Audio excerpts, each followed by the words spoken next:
Alright, so I'm going to talk about vulnerability and why it seems so scary.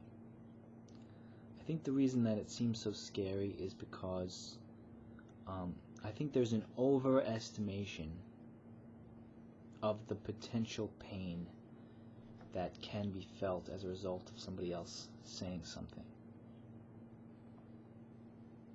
I think that's part of it. I think another part is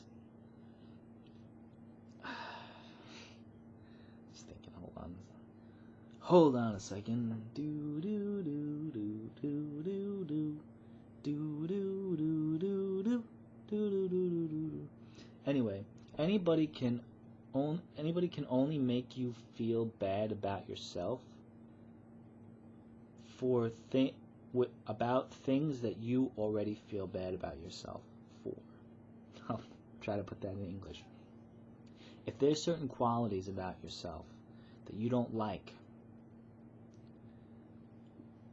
the thing that makes vulnerability scary is when somebody else reinforces your belief that you have these qualities and that these qualities are as bad as you think they are.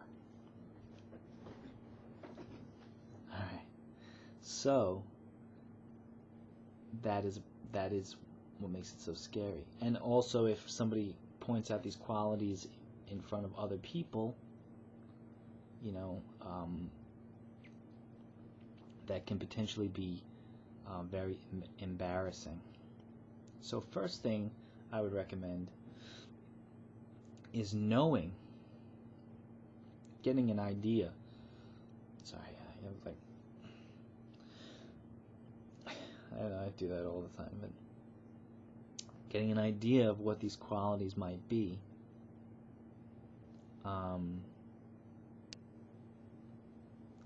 What is it that you feel? What is it that makes you feel unworthy?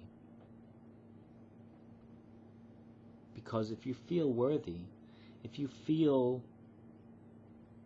comfortable with yourself, and like you are a person that deserves compassion, and you feel like a person that is very likable, then it's easier to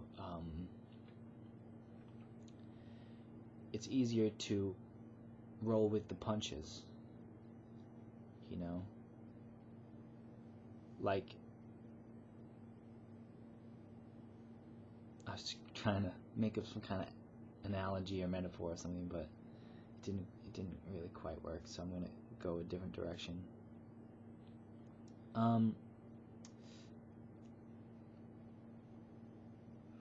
People poke your sore spots.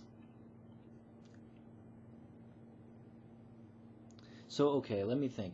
Like what is it? What are some tips? Like how can you be vulnerable?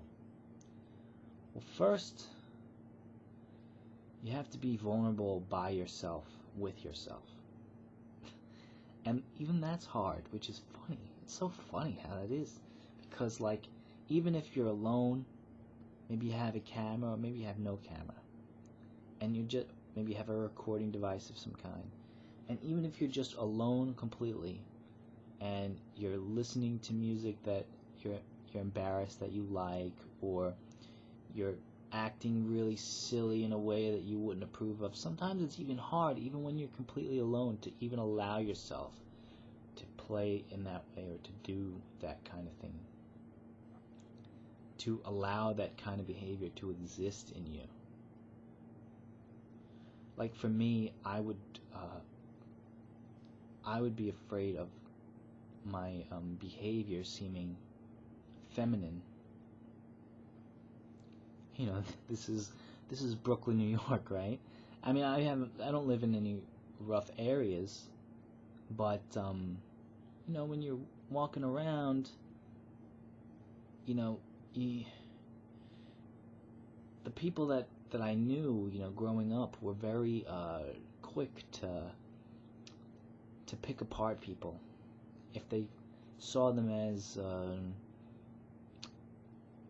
humorous or weak or something, they would keep poking at him.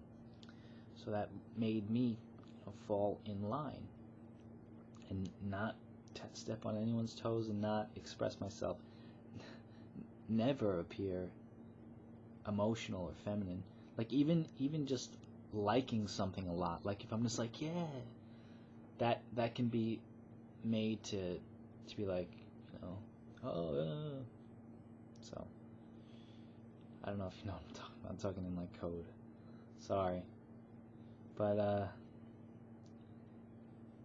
I mean, the thing that will help you be vulnerable,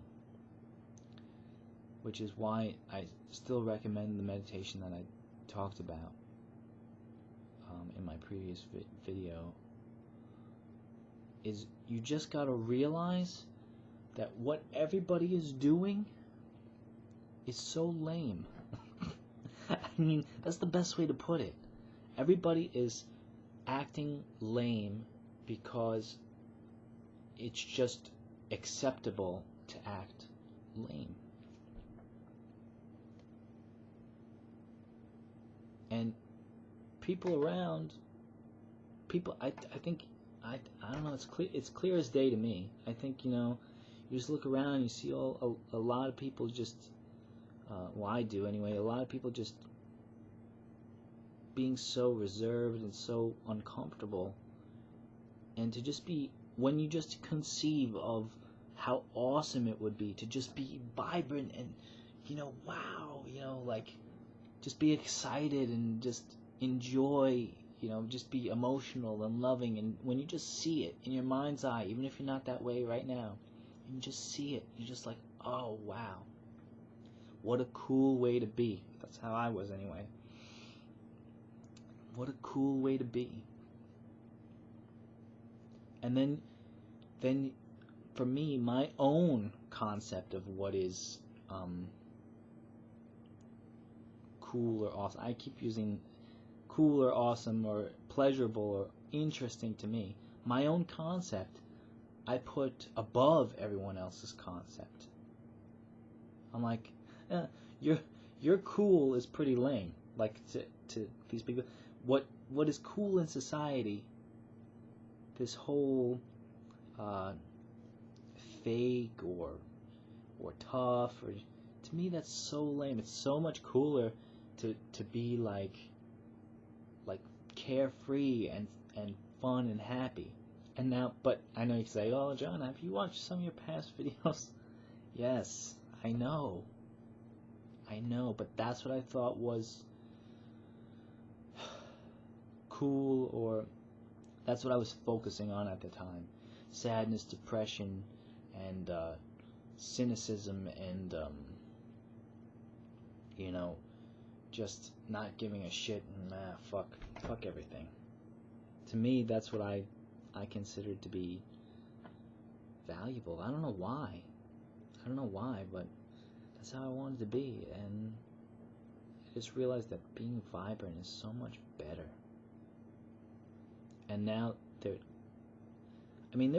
I can't just say it was one thing that did it, because I've been working on myself for like 7 to 10 years. I've been constantly trying to improve myself. So just from, if you put in work and you study, whatever, like I did a lot of studying and self-help stuff, went to groups, went to some therapy, constantly since like 21, writing in journals, so making these vlogs, I just really focused on trying to make myself whole again, I guess, because this is what I wanted.